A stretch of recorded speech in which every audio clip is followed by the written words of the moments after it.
Halo, perkenalkan nama saya Anissa Junati Sibuya, mahasiswi Prodi D3 Kebidanan Tarutung. Di sini saya akan menjelaskan apa yang dimaksud dengan KB implan. Baiklah, silakan menyaksikannya, oke?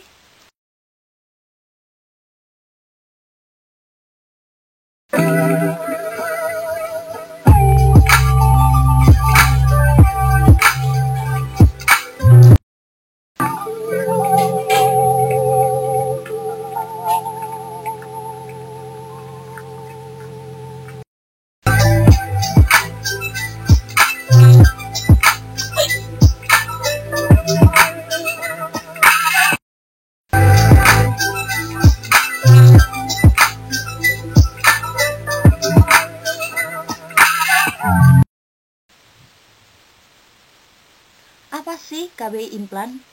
Implan adalah alat kontrasepsi yang berbentuk kapsul tipis, elastis, yang diletakkan di bawah kulit lengan atas seorang wanita.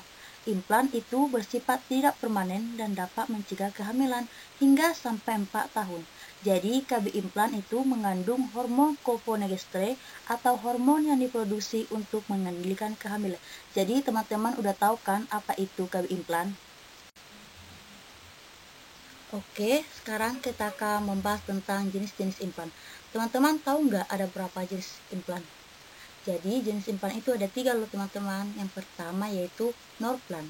Norplan itu terdiri dari 6 batang silastik lembut yang berongga dengan panjang 3-4 cm dengan diameter 2-4 cm yang diisi dengan 36 minggu levonorgestrel dan lama kerjanya sampai 5 tahun loh. Yang kedua yaitu Implanon.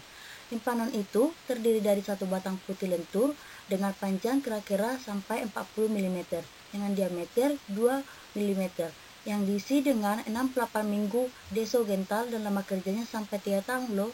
Yang ketiga yaitu Janina dan Indoplan, yaitu yang terdiri dari 2 batang yang diisi dengan 75 minggu levonorgestrel dengan lamanya sampai 3 tahun.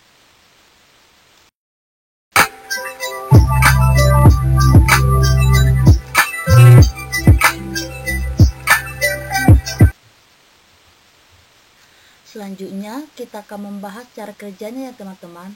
Jadi cara kerjanya itu dibagi menjadi 4 bagian. Yang pertama, lendir serviks menjadi kental loh. Yang kedua, mengganggu proses pembentukan endometrium sehingga sulit terjadi implantasi. Yang ketiga, mengurangi transportasi sperma. Dan yang keempat yaitu menekan ovulasi.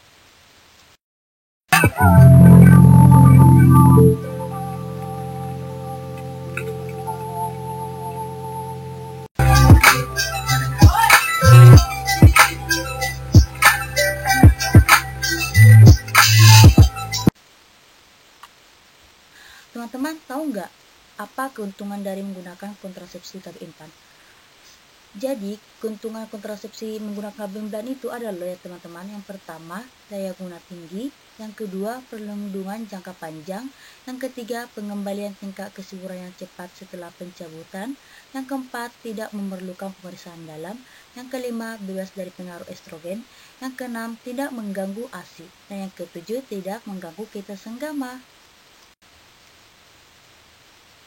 Jadi teman-teman, selain dari ada keuntungan menggunakan kontrasepsi KB implan, ada juga loh keuntungan non-kontrasepsi menggunakan KB implan. Mau tahu?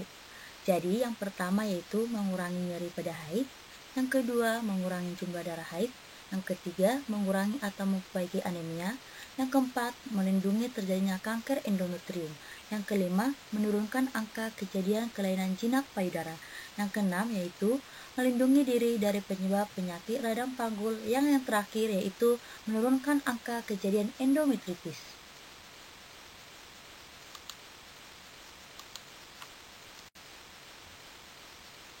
Jadi teman-teman, selain dari ada keuntungan menggunakan KB implan, ada juga loh kerugian dari menggunakan KB implan ini. Teman-teman harus tahu ya, apa juga kerugian dari menggunakan KB implan. Yang pertama yaitu tidak memberikan efek protektif terhadap PMS dan AIDS. Yang kedua, membutuhkan tindakan pembedahan minor untuk esensi dan pencabutan. Yang ketiga, asektor tidak dapat menghentikan sendiri pemakaian kontrasepsi ini sesuai keinginan kita sendiri, tetapi harus pergi klinik untuk melakukan pencabutan. Yang selanjutnya yaitu dapat mempengaruhi penurunan dan peningkatan berat badan. Dan yang selanjutnya memiliki risiko seperti infeksi, hematoma, dan pendarahan. Dan selanjutnya yaitu dapat menyebabkan perubahan pola siklus haid seperti spotting, amenor, dan hypermor, dan lain-lain.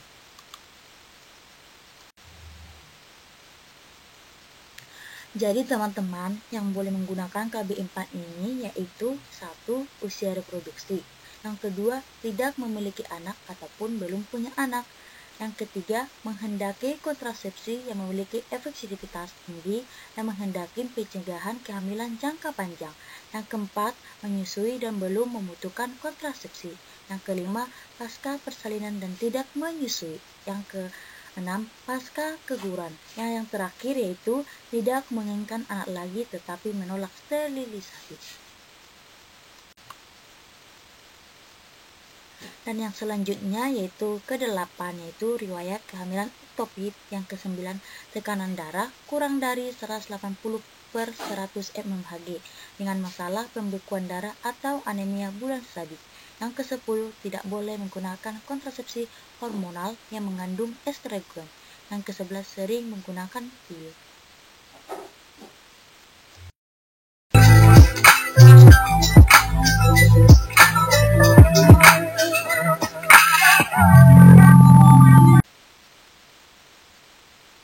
Jadi teman-teman, ada juga loh yang tidak boleh menggunakan KB implan ini.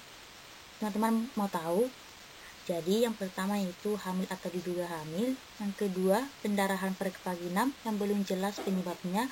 3. Benjolan atau kanker payudara atau riwayat kanker payudara. Yang keempat, tidak dapat menerima perubahan pola haid yang terjadi. Yang kelima, mioma uterus dan kanker payudara. Yang keenam, gangguan toleransi glukosa. Yang ketujuh, penyakit jantung, hipertensi, diabetes, dan mellitus.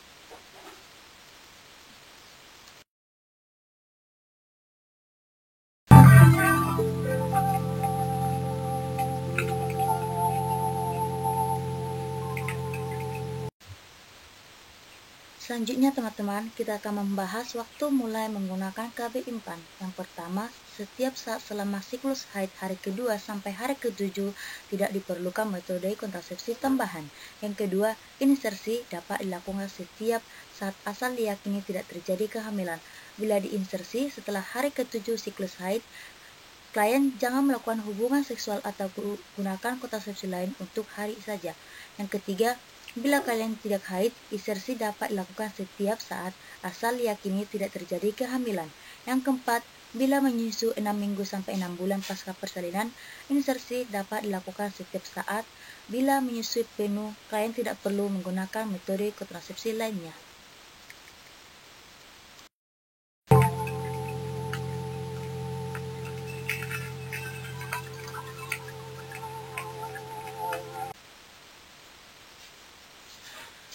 Teman-teman tahu nggak ada rumor dan fakta tentang kontrasepsi implan loh?